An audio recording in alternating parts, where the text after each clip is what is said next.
Hello, sisters. All right. So, I think that was the shortest essay in the whole book so far. It's only like 10 pages long.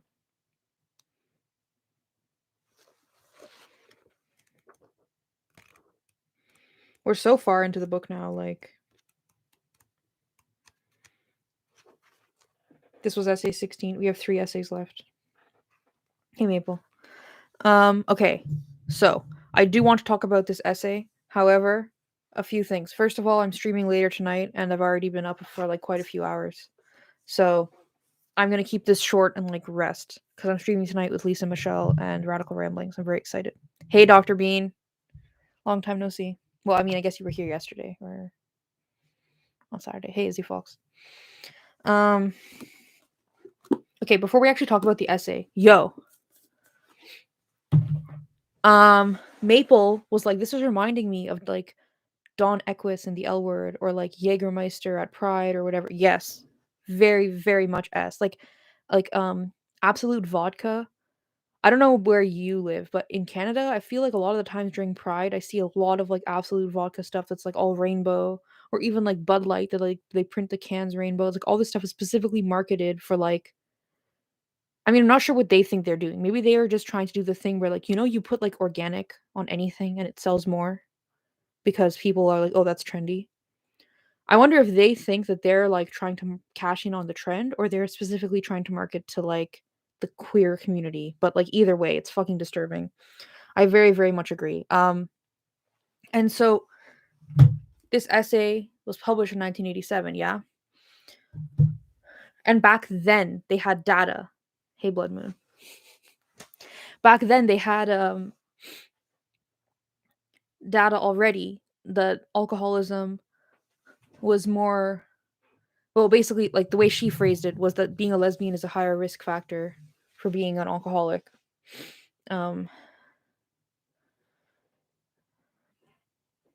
Yeah, so I've always thought it was super disgusting how much alcohol culture is like associated with like anything queer.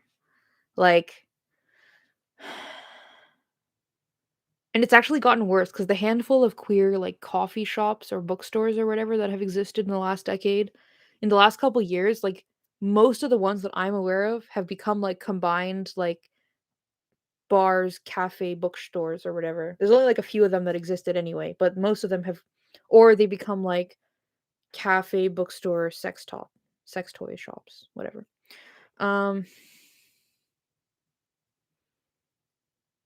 It's associated with LGB and everything being spread. It's like unfucking escapable. She mentions a few times in the essay there should be alternatives. So like a dyke bar that doesn't serve alcohol. Like this kind of thing, as far as I'm aware, there was like women's bookshops and cafes in the 70s and 80s, a couple of them. And that was like the non-alcoholic alternative for lesbians to hang out. And they're all gone now, obviously. So that's it.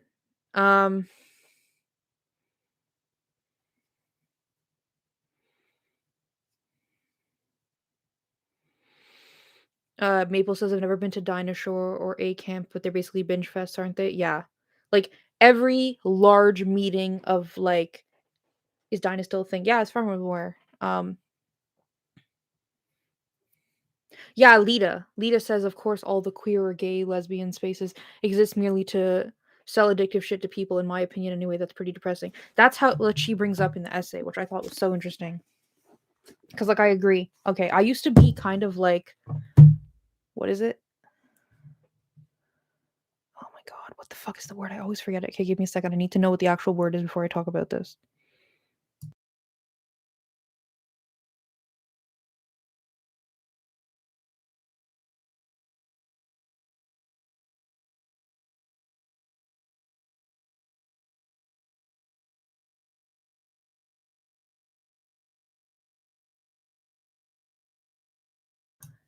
I used to kind of be like a temperance league type feminist.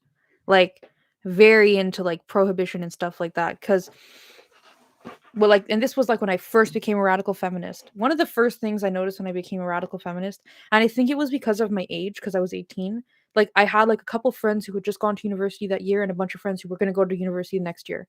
So it became a thing of, like, "Oh, which university are you going to? Is it, like, a party university? How many people do you know at that university who've, like, gone to the ER or had their stomach pumped or whatever," right? So it started to, like, gain a kind of it started to be relevant in my life, basically, because before that, I didn't really know anybody in my family who drank. Um, I didn't drink as a teenager. Yeah. So when I became a radical feminist, I started like I couldn't stop seeing the like alcohol culture like generally in society. Like if you look at somewhere like the UK, it's much more prominent than somewhere like Canada, right? Well, depends what part of Canada you're in, because what is it? Newfoundland consumes like the most alcohol per capita in the whole country or something. Anyway, uh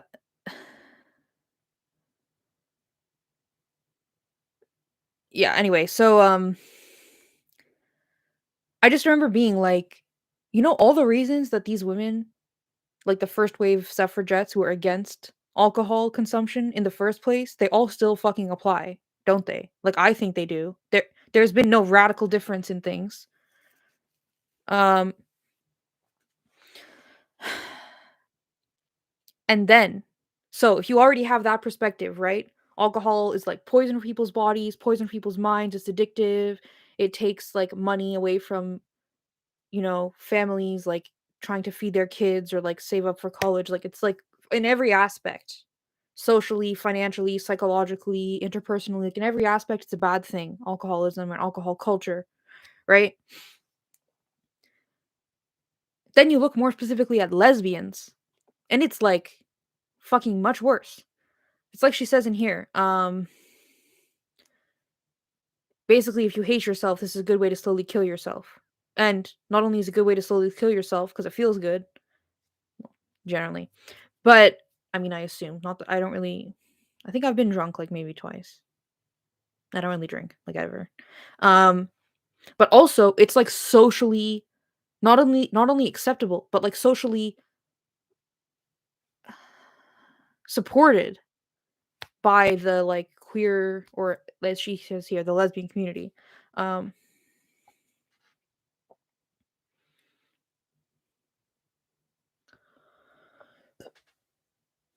Maple says, "This essay is so refreshingly inoffensive after the last one." Very, very much agree.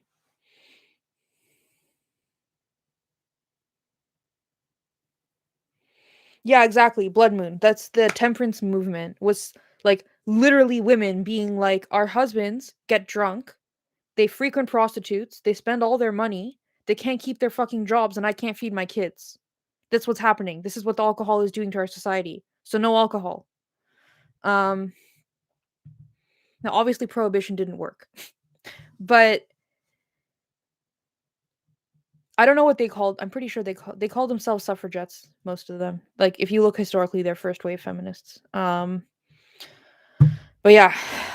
So I think all of it still fucking applies. It's not like there's been some huge shift in society and now everybody's super responsible with alcohol. Okay. Let's kind of go through the essay a bit. They became the women's suffragette movement in the United States. Yeah, that's how I understand it. It's all very tangled up together.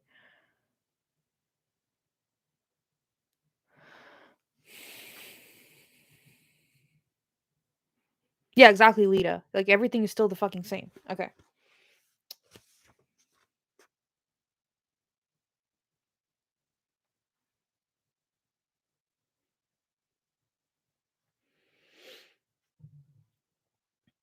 So here she has this preliminary data, and she has two different analyses of the same data. And either way, they view it as sorry. Either way, they view it as generally within that population that the lesbians have twice the incidence of alcoholism as the heterosexual women. Um, Anecdotally, I know so many lesbians who are alcoholics or formerly alcoholics or recovering alcoholics, however you want to say it. Um, and when you go to women's music festivals or camping festivals, whatever, and when you talk to women historically about women's music festivals and camping festivals and stuff, it's like who brought it up? Maple, maybe. It's like Maple brought up. Um, a lot of these festivals were kind of viewed as like party time. So everybody brings their drugs and alcohol. But then it kind of became like the discourse of, well, are you going to the festival so you can meet the other lesbians, who are like sober so you can support each other? Oh, but you're being tempted because there's lots of drugs and alcohol there. So it became like a thing. There's like it's an interesting kind of history thing. But um now the handful of women's festivals and events that are left, often they're dry, or if they're not dry, they're like this is the dry section, or that's like the section where you're allowed to have alcohol. So at least to me, like I've never been around very long, obviously, but to me, it seems like currently there's like a consciousness of like, you know what, if we don't want to facilitate these women's like self abuse, we need to like go out of our way to make sure that there's space for them to not be put in that mindset. Um, this is one of the things that makes me so angry, especially in Canada. Like everybody is like, well, like gay rights are over, like we have gay rights. And I'm like, okay, no, we don't. Like we do. But like to be like all the issues with like everything LGBT is done is very stupid. That is not the case. Um I've talked about this so many fucking times on my channel. Why? Why? There is no domestic violence support specifically for lesbians or gay men. Like, I don't know if you're a lesbian or not a lesbian. Imagine you're a lesbian and you go into a domestic violence situation, like support situation, and the person you're talking about is a woman. Imagine how alienating that would be. Imagine how, like, it's just, it's not the support you need, right? Same thing for gay guys. Um, like, it's just, it's not there. Same, and the exact same fucking thing with alcoholism. Like, the Liberal government of Canada in like 2018 or something gave like $1.5 million to this gay community center in Toronto. You know what they did with it? They bought a bunch of shirts and signs and crap that are like against hate and like love is love or whatever bullshit. You know what they could have done with that $1.5 million? They probably could have set up like a fucking alcohol or a drug abuse treatment program, specifically for the fucking community they're supposed to represent. But no, get some t-shirts so you look woke. That's more important. Um, Same thing, like literally at that community center, you can look it up. It's called the 519 in Toronto. There's like an old one and a new. Like if you're looking at it, there's old pictures of the old location, but there's like a new, contemporary looking. They've like redone the outside a bit. There's literally like stairs. That's like it's almost like a balcony where there's like a spot underneath. You know who lives underneath there? All the homeless LGBT people. They live like underneath the fucking community center. You know what they could have done with that $1.5 million? Maybe they could have put that money towards helping homeless LGBT youth in Canada. But don't worry, everything is fine because we have gay marriage here and self ID. So everything is fine. Alcoholism, domestic abuse, homelessness, don't worry about it because we have gay marriage. Anyway, okay. Like literally you can Google the Church Street Steps. It's like a thing in Toronto, which is like where all the prostituted gay boys would hang out. And then they would like a lot of them would like fucking sleep there. Like okay, whatever. I didn't mean to go on a whole tangent about this fucking useless liberal government. Okay. Um.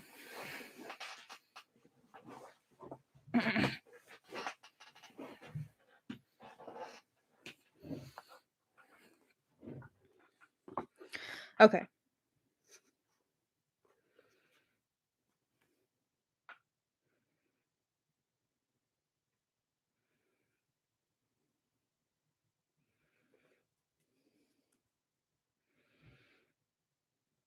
So I'm just gonna kind of briefly go through. Also, hi Lisa.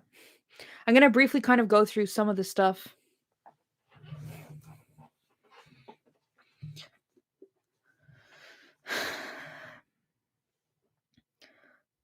Just not even giving my opinion really, but just kind of summarizing some of the stuff she said. So one of the things she pointed out was, there's like the divergent perspectives on alcoholism, right? So she said if you take the medical view, you need to make sure you're not overlooking the social, economic, and cultural influences on lesbians with regard to alcoholism.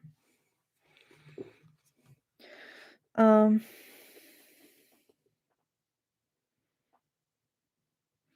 and she says the result of this medical model of alcoholism when it comes to lesbians is that if you have the attitude that it's a medical issue, then you will only seek help from medical professionals. But the result of that is that most medical professionals don't know fuck all about the lesbian specific experience of alcoholism. So you think you're going to the person most equipped to help you, but actually this might not be this might be the person least equipped to help you because they can't see the forest for the trees in your situation. Um, okay.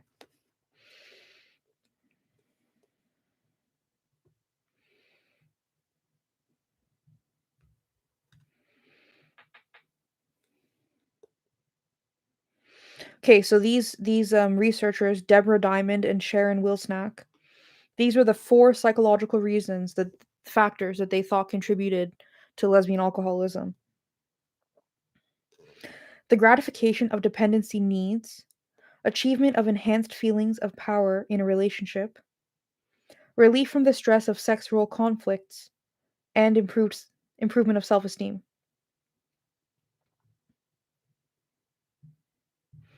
So that's what they thought might be the 4 like big motivators, but also I feel like the studies they're pointing at are so small. And like I understand there's like very very little data on lesbian specific stuff, but a study of 10 women is kind of like useless. Like I'm glad we have it, but it doesn't mean much, does it? Anyway, so there's these 10 women, all of them turns out were drinking for dependency needs. But ironically, further research into these 10 women proved that they didn't actually feel like their dependency needs were being met by drinking.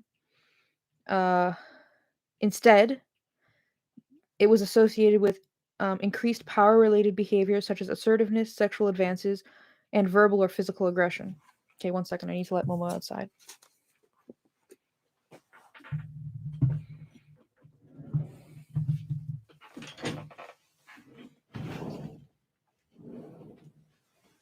Okay.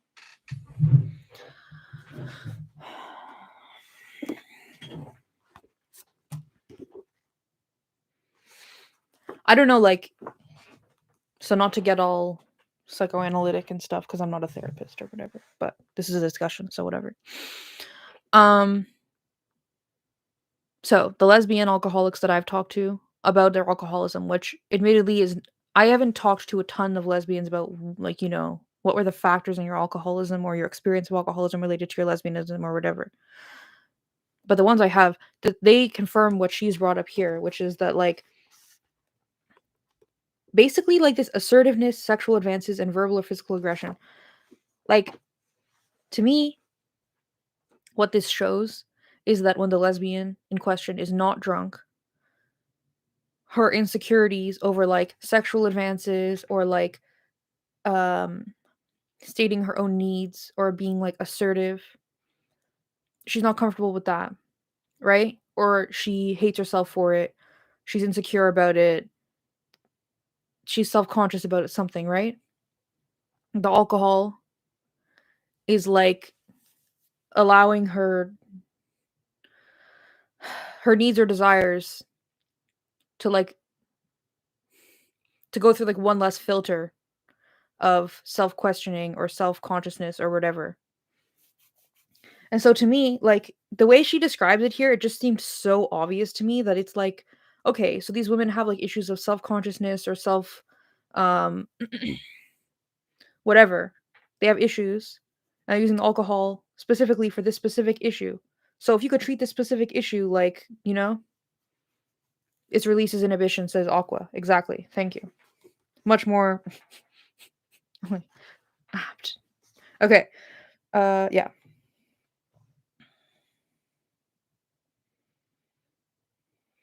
So these 2 researchers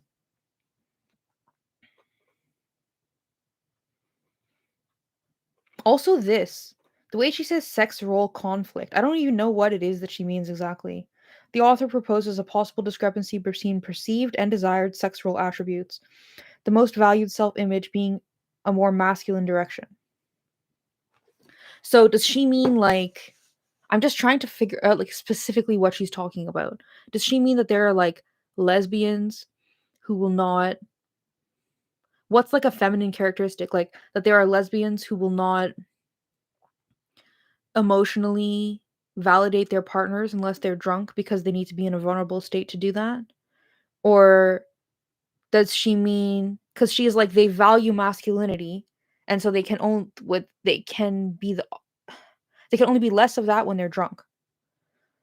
Does she mean sexually, like in bed? Is that the sex role that she's talking about? Like, does she mean like who's like the assertive and the passive person in bed? Like, is that, I don't know what it is she's saying really, but it's interesting. Okay. Like, does sex role conflict, does she mean like an internal conflict of themselves? Like what I feel like I want to do and what I think I need to be doing or something? Not quite clear, but all right.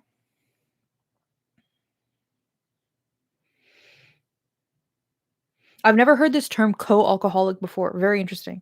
A co-alcoholic is someone who is dependent on the alcoholic as the alcoholic is on drinking. So it's like a codependency, but it's like alcohol specific. So I guess you feel like useful or helpful or necessary because you're furnishing this person with alcohol or like enabling them to drink. Um, yeah, Aqua. Maybe that's kind of what she's trying to say. Aqua says drunk equals relaxed from playing the manly role, question mark. Yeah, that's what I kind of think she's saying. Like, um, it's like a thing with butches that when they're younger, they think they need to be like macho and like hardcore or whatever because they think that's what like women expect from butches. And then a lot of them, most of them, thankfully, they like come to understand that like that's not really like making yourself emotionally closed off and like trying to emulate as much male behavior as possible is actually not really what women want from other women. Um so they kind of like become more cuddly teddy bear types as they age. Like this is like a very general observation I've made, okay?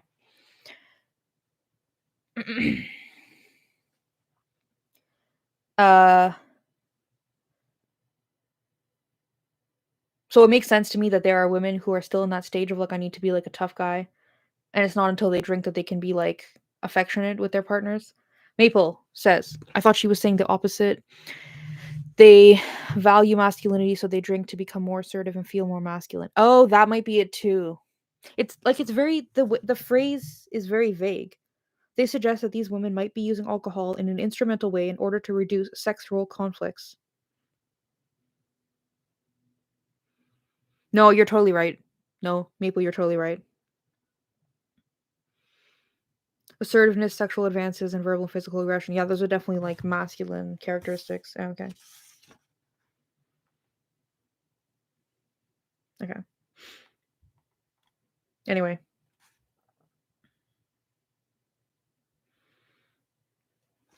So the social factors. She basically brings up what we were talking about a few minutes ago, which is that like the only place to hang out with other lesbians is at the dyke club or the dyke bar.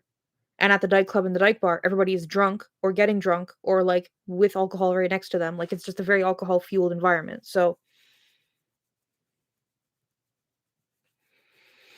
um I totally agree with you.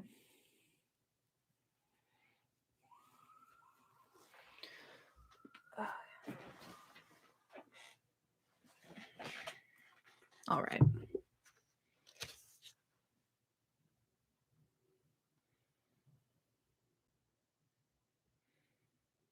Like this phrase specifically I found so poignant. Julia, very good point. Julia says being assertive requires vulnerability too, though, since it requires that you express your needs. That's a very good point. So maybe it's like both at the same time. Very interesting. Okay. This phrase I found so poignant. A number of authors have noted that within the community, drinking and drunkenness are considered normal rather than deviant behaviors. This is where like a healthy dose of shame is a good thing, I think. Like, how many, especially, okay, so dyke bars aren't a thing, right? But pride is a thing. And like the women I know who go to Pride, they're going there because usually they want to hook up because it's like really hard to find other lesbians in like social settings. So they're like, I'm gonna go to Pride to like party and hook up. And it's a lot of them view it basically as like if you didn't get like blackout drunk or like high as fuck and you didn't have sex, like why did you even go to Pride? So rather than being like, you know what, it's kind of sad or shameful or, you know, like a negative thing to to be like putting toxins in your body and like messing with your state of mind, rather than having this perspective, like she's saying, it's not seen as deviant, it's seen as like the desired behavior to do these things. Um yeah, whereas like when she brings up the feminist perspective, it's like the opposite, which I found so refreshing. I'm glad she brought that up.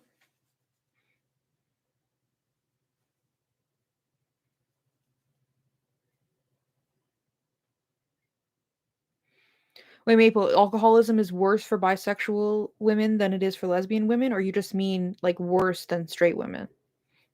Because I don't know the data about alcoholism among bisexual women.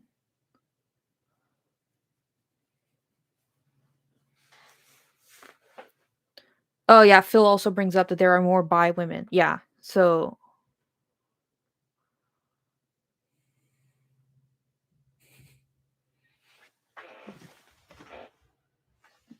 her look on the balcony, Momo's leg is up and she's like licking her butt. Yeah. Okay. So yeah. Okay. Then the next section, oh, interesting. Maple says statistically bisexual women have the worst substance abuse problems in the LGBT community from what I recall of the studies. Hey, Dragon. All right, so now the cultural and political factors. Lillian Fifield refers to alcohol abuse as a manifestation of what she calls "quote unquote" oppression sickness, a malady that afflicts oppressed groups that have been victims of systemic and ongoing oppression. So this is basically the concept that if I get treated like shit, instead of thinking like, oh, society is crap, I'll just believe them and think, oh yeah, I'm crap. So like internalizing lesbophobia is basically what she's talking about. Um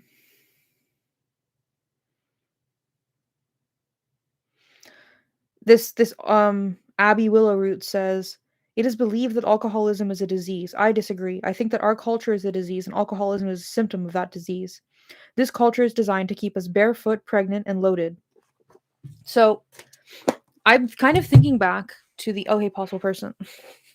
I'm kind of thinking back to the Marilyn Fry essays. And in the Marilyn Fry essays, she talks about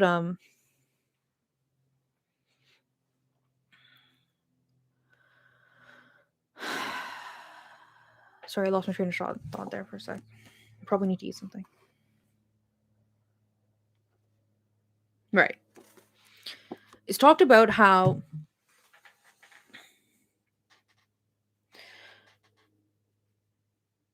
women are trained to be subordinate. What does she mean by this? Women are trained to psychologically view ourselves as subordinate.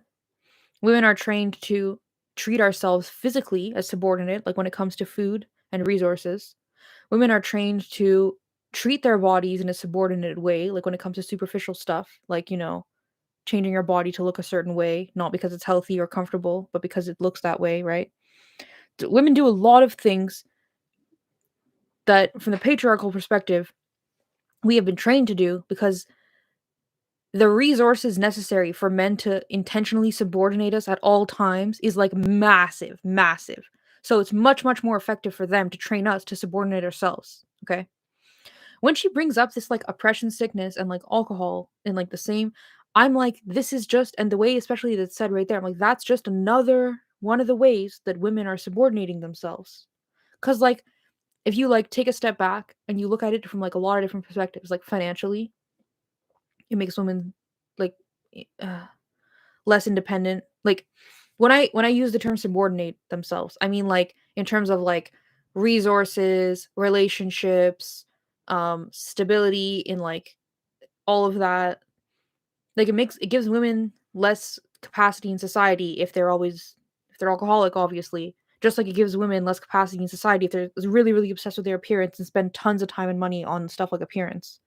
Or if women become really, really obsessed with like, I need to have a baby or my life is worthless, it like spend tons of time and money and energy on that, right?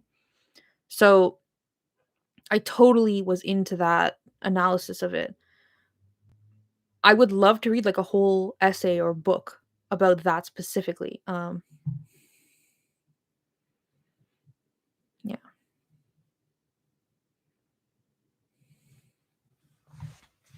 Okay.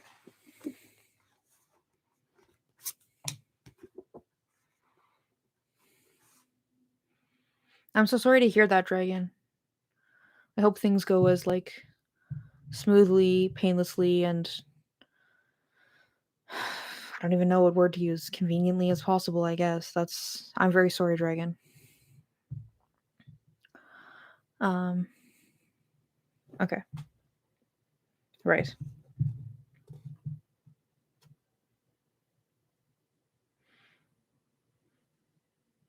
Yeah, so here there's another phrase that makes it very clear again. From a political perspective, um it's suggested that rather than talking about lesbians abusing alcohol and drugs, we should be talking about lesbians being abused by these substances, which are tools of our oppressors. Like, I don't know, I think it's just an interesting concept to like explore, but I do think it's important not to fall into a mindset um that you have no power and this is like an inevitable situation, right? Whereas I think sometimes when you view it as like these are like the tools of the oppressor being used upon me, a lot of the times women are like, well, what am I supposed to do about that? Right? And I think that's like a dangerous thing to fall down. Okay. I'm freaking cold. Momo, come inside. She's sitting in like the like 3-inch square of sun. Okay, fine. I'm gonna close the door a bit. Meow me when you're gonna come in. Okay. All right.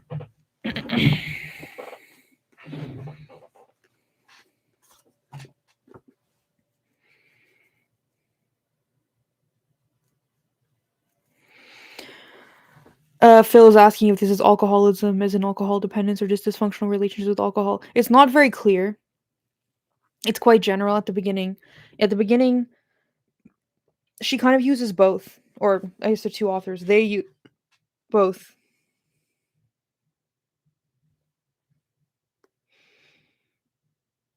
Like they say alcohol abuse and alcoholism at the beginning. They keep saying both back to back. So I guess they're acknowledging the difference, but they're not saying we're talking about one specifically rather than the others.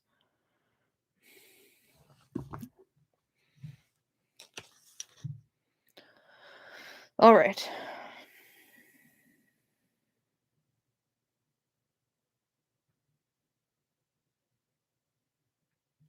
And then more in this political section. So this Chicana lesbian Cantu, this is a quote from her. It kills us quicker and takes away our culture much more than any racist act can do, and that we are supposed not to survive. And I say survive. If they are going to get us, let them get us sober. We will have a much more visible trail. So it's kind of like this whole thing of like it's the tool of the oppressor. It's like if you want to fight oppression, fight for lesbians, your community, you need to be like capable of taking care of yourself and taking care of the women around you. Don't let them like take you off the board by being an alcoholic and therefore like ineffective as like a political agent.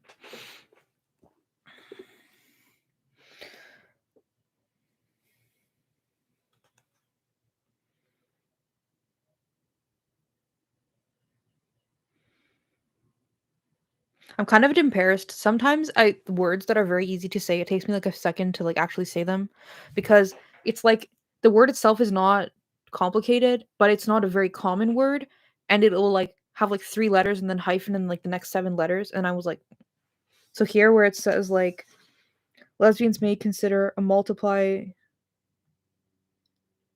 Alcoholism among lesbians may be considered a multiply determined disease. Multiply determined disease. And I was like, I spend like 10 seconds trying to figure out how to say that. Okay, whatever. All right.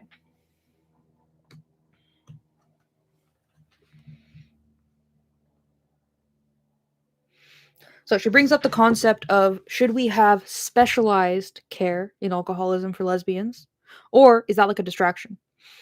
And so she basically comes, well, the two authors, they come down on the side of no, it's important because the these are the factors that led to the alcoholism. So ignoring that is stupid. But they also bring up at least 2 or 3 times in the essay that there are professionals who would see a lesbian client with alcoholism and tell them, "No, you're distracting me from your alcoholism by trying to bring the lesbianism into it." Or um or like, yeah, so focusing specifically on like lesbian aspects or the relationship between your lesbianism and your alcoholism. This is like a distraction. This is you trying to like avoid the issue. And it's completely irrelevant. Whereas like if you're literally drinking because you think that you're like a sinner, or if you're drinking because after you have sex you feel ashamed, or like if you're drinking for like very lesbian specific issues, then obviously if the professionals are like that's irrelevant, it's not going to help, it's going to make things worse, which she mentions. um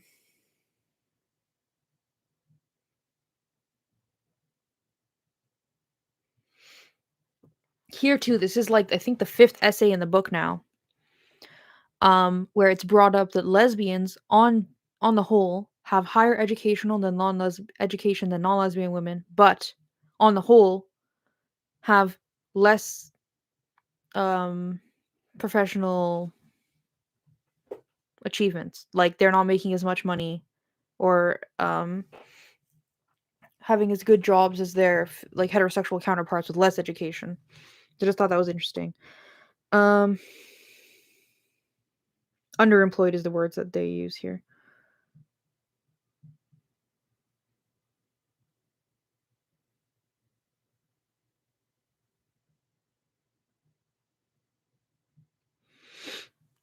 So just like in the a lot of the essays that talk about like relationship issues and mental health issues that would bring you to the therapist, the topic of the book, um it's brought up again that lesbians historically have a very well-founded distrust in mental health professionals, and that this is like one of the big things to overcome. So the authors mention, it's kind of a big deal to even acknowledge that you have alcoholism and to acknowledge you need help and that you can do something about it. Like these are three individual steps on their own. One with lesbians is a whole extra hurdle of, okay, I have a problem, I need help, I can do something about it, I have the power to do something about it. Are these people gonna help me or fuck me? You know? Hey, Ghost.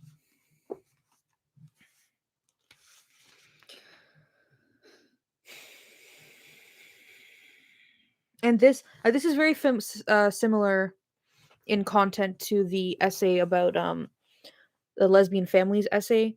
In that essay, it's brought up.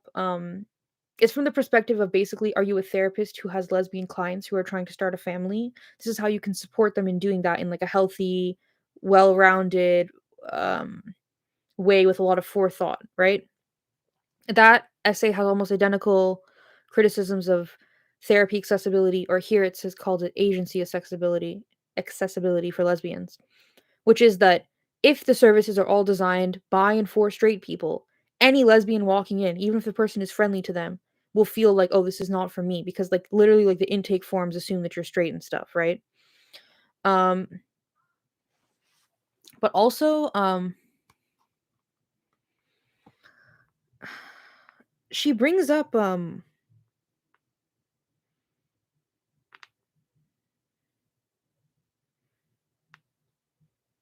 having more lesbians on staff.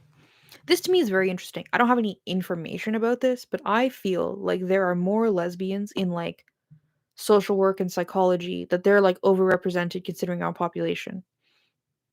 Not sure if that's true, but if that's the case, it would be very cool if they could like some lesbians could get together and create lesbian specific resources.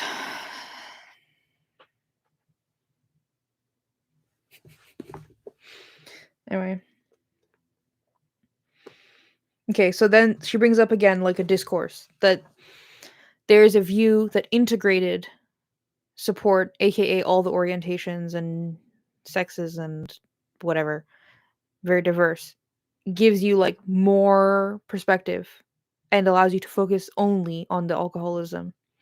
Whereas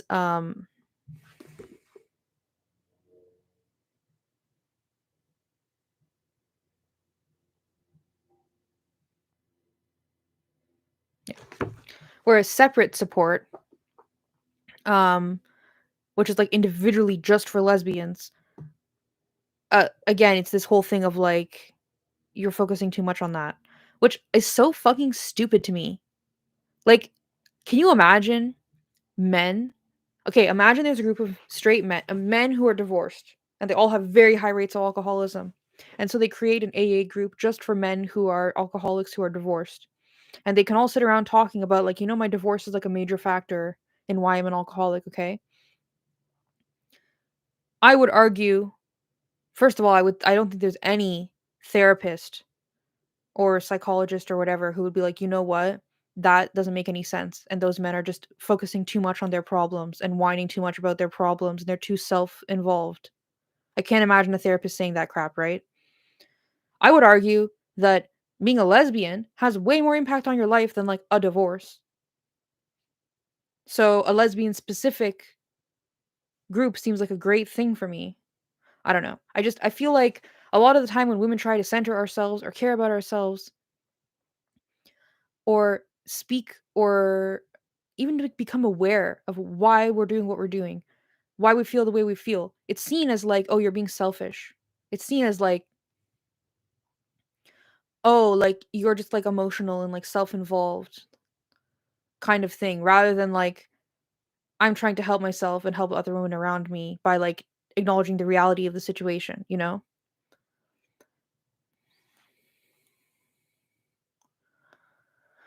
Yeah, Rachel says I looked everywhere for a lesbian support group for alcohol abuse. I couldn't even find a women only group. Yeah, exactly. Um, that's what she brings up here. She's like, well, if you can't find a lesbian only group, you can go to a women's only group. And I'm like, does that exist? I don't think it really exists anymore. Um,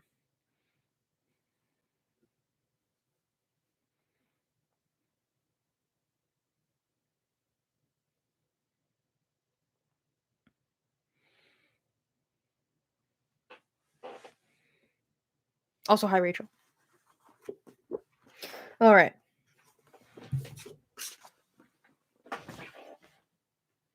Mama. Oh, well, she's just sitting there. All right.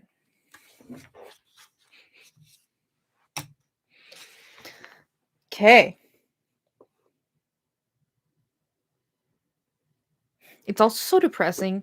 Like, there are several essays in this book that are like, like lesbian family counseling is hard to find now, but in the future it's going to be a bigger thing. Or like, there's like a handful of lesbian specific alcohol treatment programs in the US. Like, in the future it'll be a bigger thing. Or like, all of this, it keeps being like,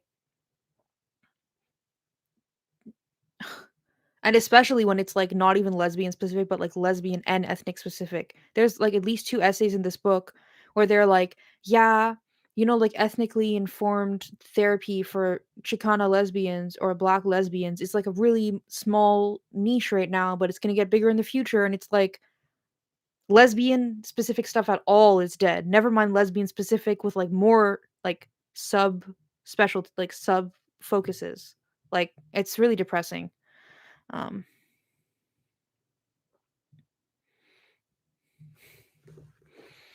all right.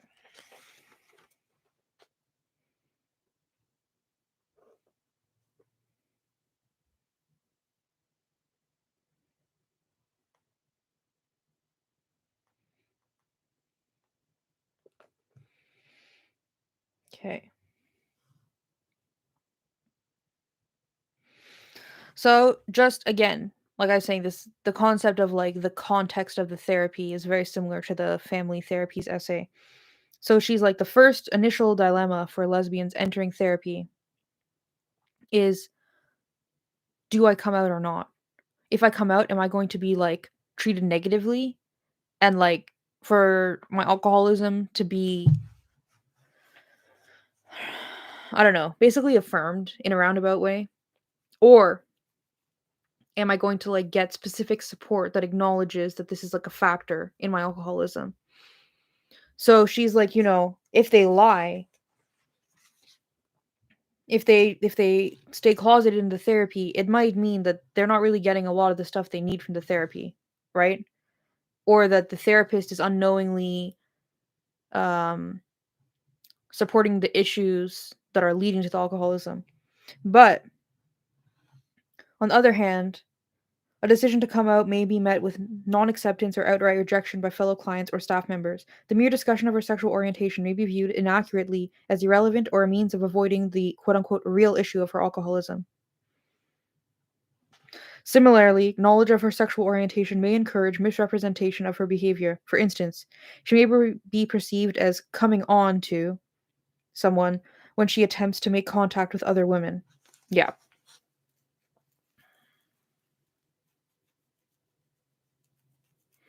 Oh, Rachel, that sucks.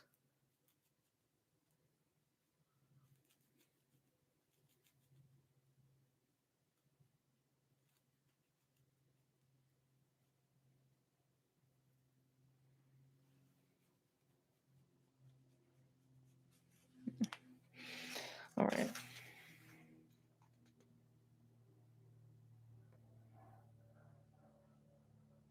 Then she brings up the whole like family thing. So I'm pretty sure at this point in the world, uh, I'm pretty sure at this point in society, it's like generally well acknowledged that you need a support system to recover from addiction, right? Whether that's familial or friends, you need a support system. This is my understanding of the situation. So in here, she is like, a lot of us seem to think that support systems are an important part of recovery. Okay, cool. But for the therapist who is not informed about lesbians, they might like force the lesbian. She basically is implying therapists might say you're not see Rachel. Uh you're not taking your sobriety seriously because you don't want to bring your parents into therapy. Maybe you don't want to bring your parents into therapy because they're homophobic and you know that's going to like send you into crisis, right? Meanwhile, you might be like, these friends that I live with or like my best friends that I hang out with a lot, they're my support system. Can I bring them in? No, that's not your family. So basically bringing up how not having a complete understanding of like how lesbian families and relationships, and I don't mean relationships like romantic, I mean like generally like relationships among the community work, means that you will exclude the important support system and maybe even like necessitate like the negative family bonds that might have been the impetus for the alcoholism or might exacerbate it, right? All right.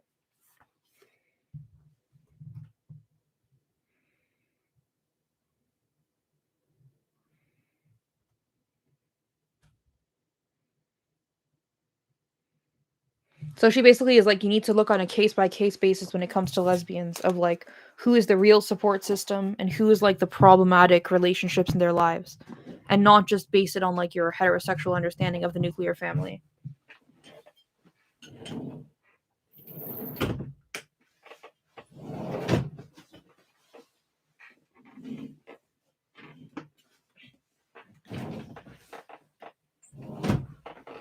All right.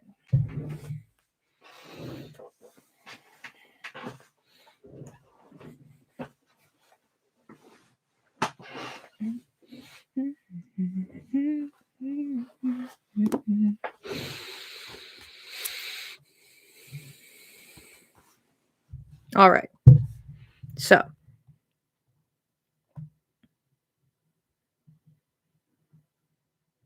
oh, she also brought this up, which makes a lot of sense. So, I would say it's actually more common. This is just like like random conjecture. I would say it's more common in 2022 for lesbians who come out for their parents to be like, I did something wrong to you, like I damaged you, than for that to happen to gay boys or men or whatever. Um,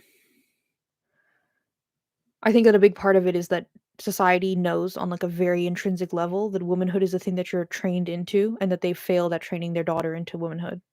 But anyway, so she brings up here that if you involve the family, it can be extremely destructive because a lot of the times the family will say, you know, we failed our daughter because she's a lesbian. We also failed her because we like somehow we've what we did how we raised her has resulted in her being an alcoholic, so we double failed her. And then this can be like a very obviously destructive um like turn of events for the family to be saying this to the alcoholic lesbian. So I just thought that was interesting that she pointed that out.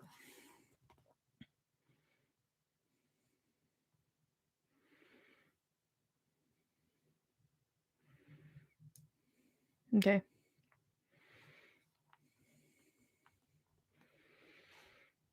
So then it has like a little thing about AA, and it's basically like there are some areas in which female only AA or lesbian or gay AA is offered, but like it really depends. So I think she even says whether you're a lesbian or not, you can like advocate for these services to be available, which is cool. But also, I think it was Maple who said like, or maybe it was Bean. One of you said kind of like taking AA at face value is stupid, as we know, well as I know. A lot of the times AA is like extremely fucking misogynistic and homophobic, and I know a lot of, and also like, I mean, it starts with prayer, but it's not like religious. It's not like going to church, but it can be quite religious depending on how it's practiced and who's practicing it. So I know it can become kind of cult like. Like, yeah, it is based on like Christianity, but I don't think the whole thing is Christian. I think it just starts with a prayer and stuff. Um, but yeah, I think in a lot of ways, like as a feminist or a lesbian, like if I needed um support as an alcoholic, I would find AA to be like very problematic. Um, like I know um multiple lesbian alcoholics who were like, I went through a period where I had to go because it's like I needed it, but in a lot of ways it was like kind of harmful to me, and it wasn't like a good long-term um thing. Yeah.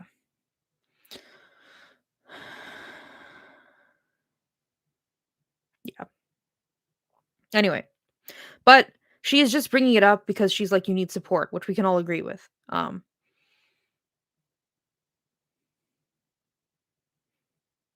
Yeah.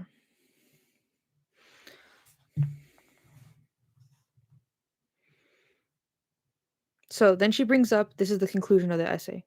This John Veenbar guy,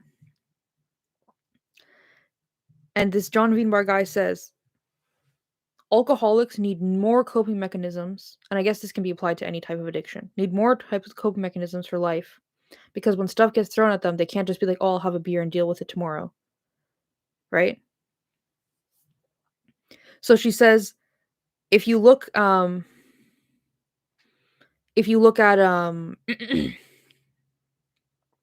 lesbians specifically, she's like I think the same thing applies but to a higher degree, you know? Um so the therapist needs to take this into account and, you know, make the lesbian more resilient than any other client basically is I think what she's trying to say. Mm. And this is so sad. The conclusion, no, but it depends where you are, Stephanie.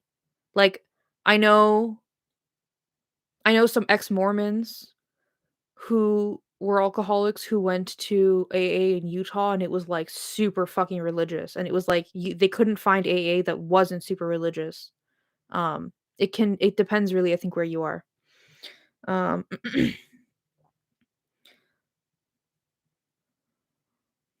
the last phrase is so disappointing. Fortunately, the strength of the lesbian community and its commitment to health and mutual support seem to be growing. If only.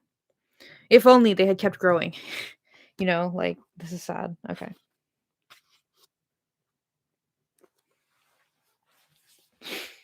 Let's see how long is the next essay. Starts on 94 and ends on, oh, 308. Okay. So this one is also like 10 pages. Um,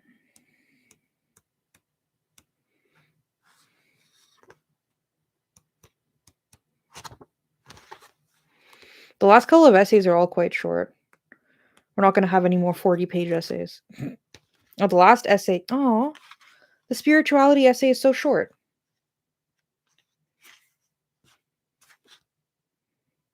Ugh, it's like 8 pages long. Well, whatever. It'll be interesting either way. All right.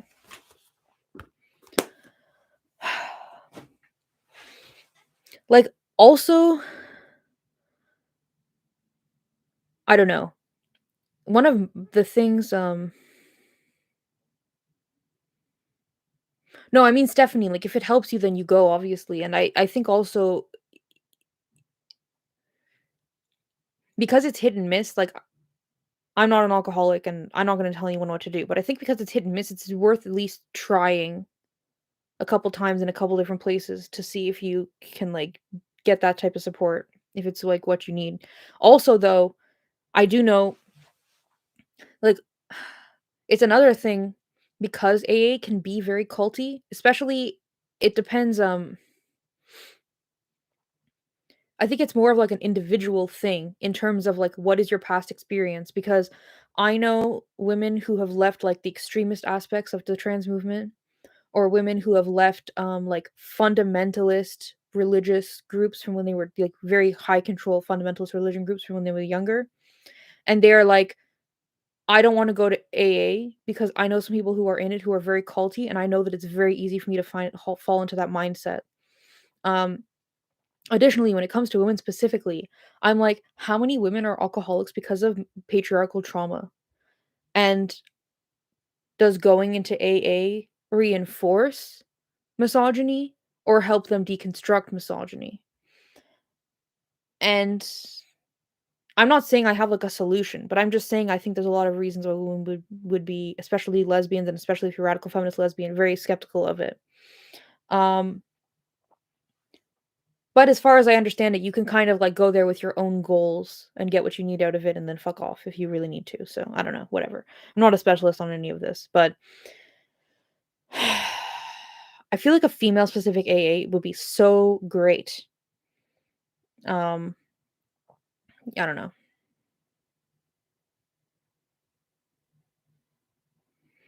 Yeah.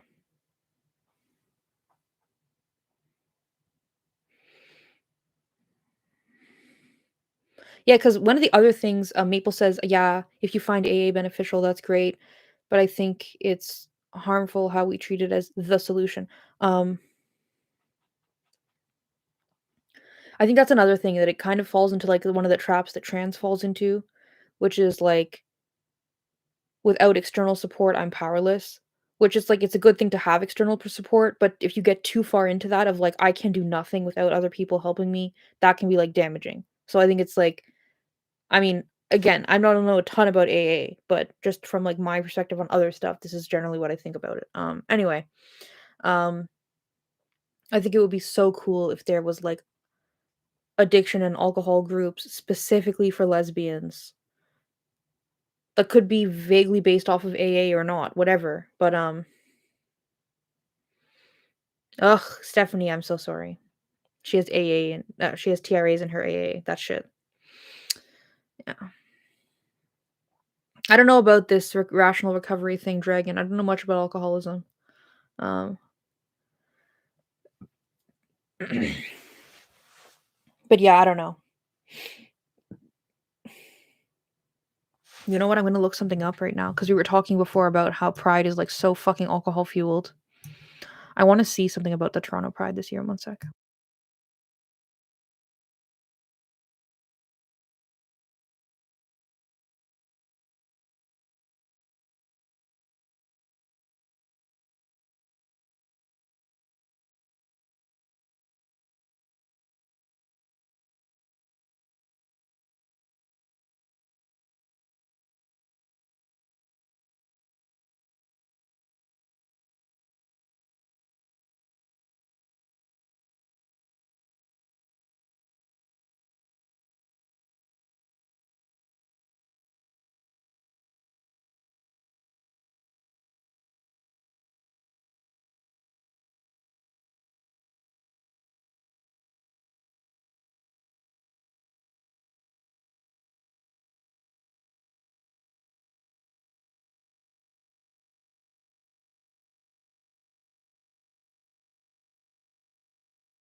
Okay, well, I haven't.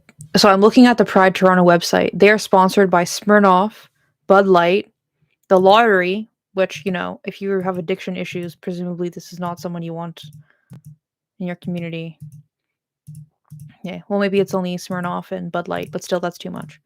And last year, I remember that there's like one, it's not even a lesbian specific event anymore. Oh, the LCBO, which is like the Liquor Control Board of Ontario. Bud Light Seltzer specifically. Okay. I remember last year, or I guess 2 years ago, whenever the fuck, a cider company, I don't know who this are, Brickworks Cider House, probably some Toronto specific cider. Um, the last time Toronto Pride happened, there was like, there's like a lesbian specific, it used to be lesbian specific, now it's like queer women coded event called like Lavender Night or Lavender Party or something, which used to be like a circuit party in Toronto, which I think is dead now. I'm not sure, but anyway, the whole thing was like sponsored by Smirnoff. I'm pretty fucking sure the last time I saw it. So it's like there's only one thing that's like kind of for lesbians, and that one thing that's kind of for lesbians is the thing that's like, or one of the many things that is alcohol, like explicitly alcohol, yay, you know. Um,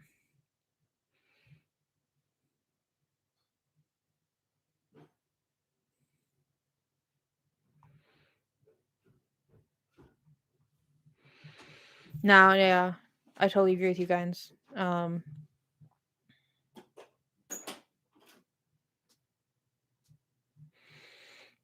So Blood Moon says there's an overlap with TRAs and pro quote unquote sex work, Tims and drug addict women in the shelters in Barcelona, and it's so creepy and wrong. TRAs and pro sex work lobby prey on vulnerable drug addicted women. Yes, I've seen the same thing here in Canada. So it's so like convoluted. There's Tims who are in prostitution and sex work or whatever, however they call it, who are very like rah, like everybody should be in sex work or whatever. And, they're alcoholics and drug addicts because they're in prostitution and it's horrible. And I've seen them like pushing drugs onto other women, pushing alcohol onto other women, encouraging other women like you should do it like this because this is how I'm surviving. And it's very fucked up. Um and that they all end up in the same they all end up in the women's homeless shelter because they're all women, you know? Uh yeah.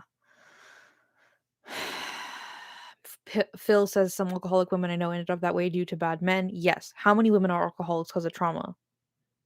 You know?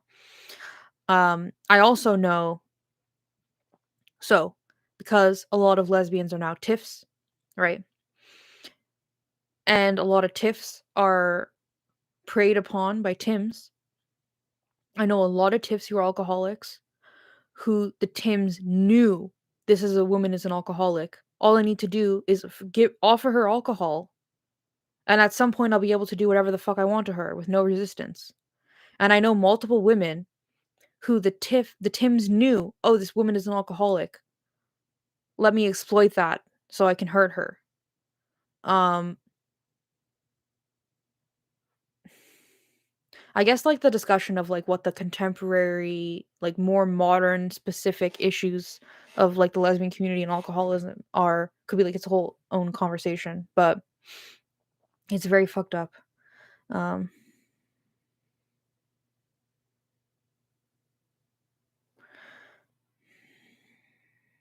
Mabel says, and let's not forget, men have a higher alcohol tolerance than women.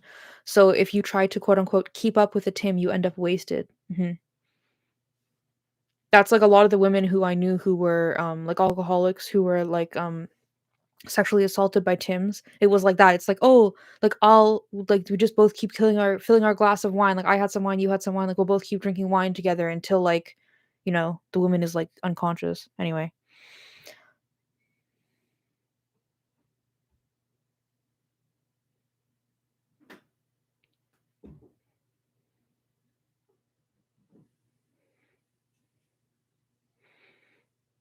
Yeah.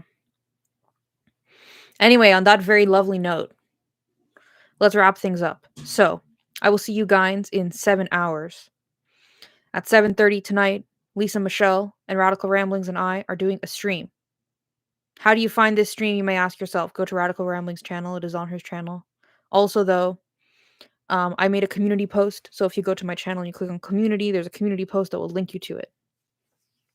Yeah, we're talking about surrogacy. Hey, Lisa. We're talking about surrogacy. It's going to be awesome. Also, I'm kind of nervous, though, because they're so smart. And they have, like, such informative discussions, whereas I feel like I just ramble about my opinions randomly. Yeah. Anyway. Okay, I'll get Momo to say goodbye.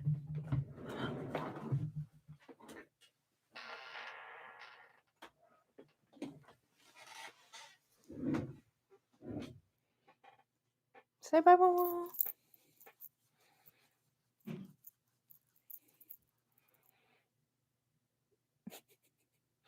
She's, like, kind of shocked. She's like, what are you doing to me? Okay, I'll put you down.